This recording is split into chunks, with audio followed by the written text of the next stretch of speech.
Olá pessoal, bem-vindos novamente ao Eco Legal. Estou animado para começar com vocês hoje um novo tema para nós trabalharmos. Até então a gente vinha trabalhando com o tema floresta, certo? Trabalhando a Lei 12.651 e as legislações anteriores que deram origem a ela. Hoje nós vamos entrar num tema novo, um tema que eu gosto muito, inclusive que é a minha área de especialização, que é o tema águas. Ok? E nós vamos começar hoje com a base constitucional disso, tratando em termos da divisão de dominialidade dos recursos hídricos, ou seja, quais são os recursos hídricos que pertencem à União, quais são os recursos hídricos que pertencem ao Estado, e até vamos falar um pouquinho dos recursos hídricos que pertencem à pessoa de natureza privada, ok? Depois da vinheta, então, a gente começa então lendo os artigos 20 e 26 da Constituição que tratam desse tema. Vamos lá?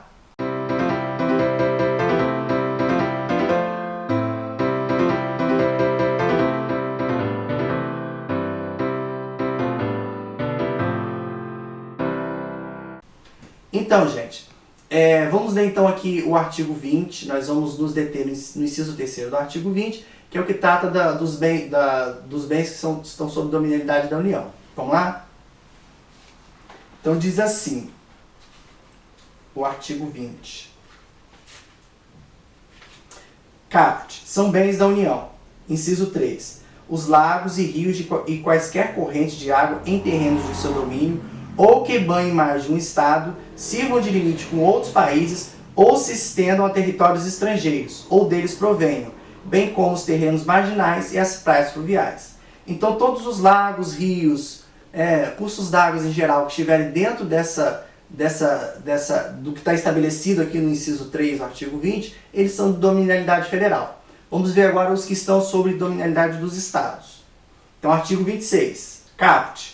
Inclui-se entre os bens dos estados, inciso 1, as águas superficiais ou subterrâneas, fluentes, emergentes ou em depósitos, ressalvados nesse caso, na forma da lei, as decorrentes de obra da União. Ou seja, todas aquelas que não são águas relativas a obras da União, e todos os cursos d'água, lagoas, que estejam com o seu traçado restrito à área do Estado, eles são de dominialidade estadual. E interessante notar que também as águas subterrâneas, enquanto a União não tem, pelo menos constitucionalmente, não aparece nenhuma dominialidade de águas subterrâneas, para os estados estabelecida essa dominialidade, ou seja, as águas de poço, de lençol freático, de aquífero, pertencem aos estados, ok?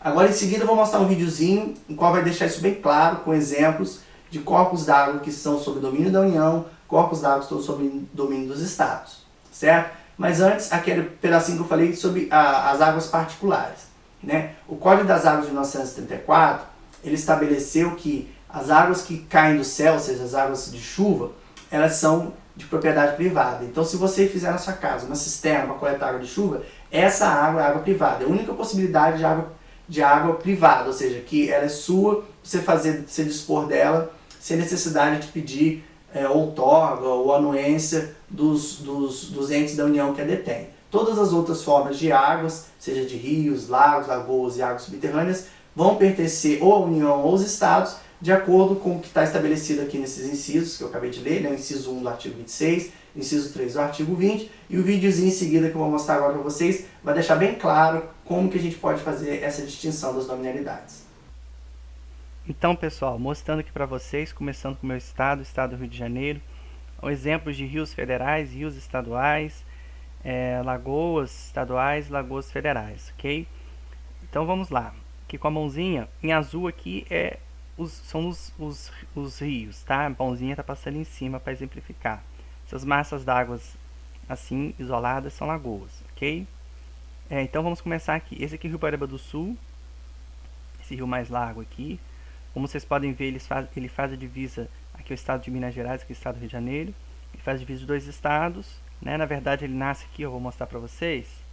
Como essa escala é de uma escala de 1 para 100 mil, não aparece o rio nas partes que ele é mais estreito, que ele é mais fino. Parece só que a parte onde ele é mais grosso. Mas dá para ver aqui as barragens dele. Isso aqui são as barragens, do Rio Paraíba do Sul. Ele faz mais ou menos esse percurso aqui. E aqui ele começa fazendo a divisa de estado entre Minas Gerais e Rio de Janeiro. São Paulo aqui, Rio, Minas Gerais. Então, é um rio que ele corta mais de um estado e ainda faz a divisa de 2 estados. Então ele é um rio federal. Esses rios aqui, esse aqui é o rio Pomba, esse aqui é o rio Muriaé, ele nasce aqui em Minas, entra para o estado do Rio de Janeiro. O rio Pomba também nasce em Minas, entra para o estado do Rio de Janeiro.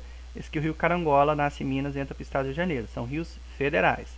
Aqui é um rio que faz divisa de 2 estados, ó, o rio Itabapoana, ele faz a divisa entre Espírito Santo e Rio de Janeiro. Então é um rio federal também. Aqui tem um exemplo de um rio estadual. Esse aqui é o rio Dois Rios, que ele nasce no estado do Rio de Janeiro e termina o seu percurso também no estado do Rio de Janeiro. Então é um rio estadual. Essas lagoas aqui, como elas estão todas dentro, seu espelho d'água está todo dentro do estado do Rio de Janeiro, são lagoas estaduais. Essa aqui é a Lagoa Feia, Lagoa de Cima, Lagoa do Campeiro, tem uma série de lagoas aqui, ok? Aqui é a Lagoa de Turnaíba, também uma lagoa estadual, a Lagoa de Araruama.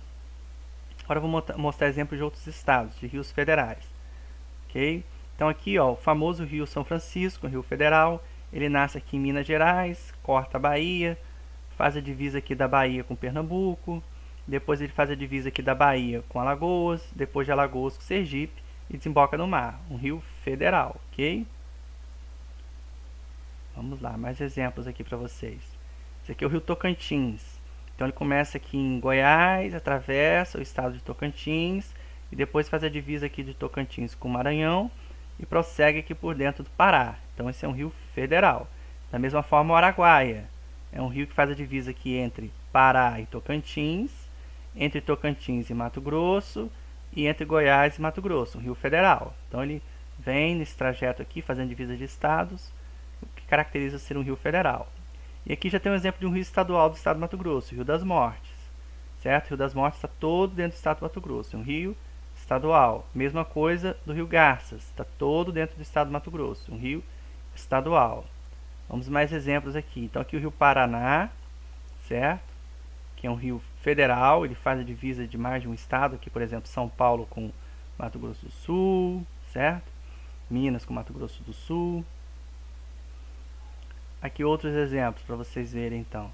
Aqui o Rio Madeira, um rio federal, que ele começa aqui, na verdade o Rio Madeira ele nasce lá na Bolívia, né? Mas ele atravessa aqui por dentro do estado de Rondônia, aí ele entra aqui pelo estado do Amazonas, então um rio federal. Atinge 2 países e 2 estados. É um outro exemplo aqui de rio federal, o rio Oiapoque. Faz a divisa aqui entre a Guiana Francesa e o Amapá. Então divisa entre 2 países, um rio federal, ok?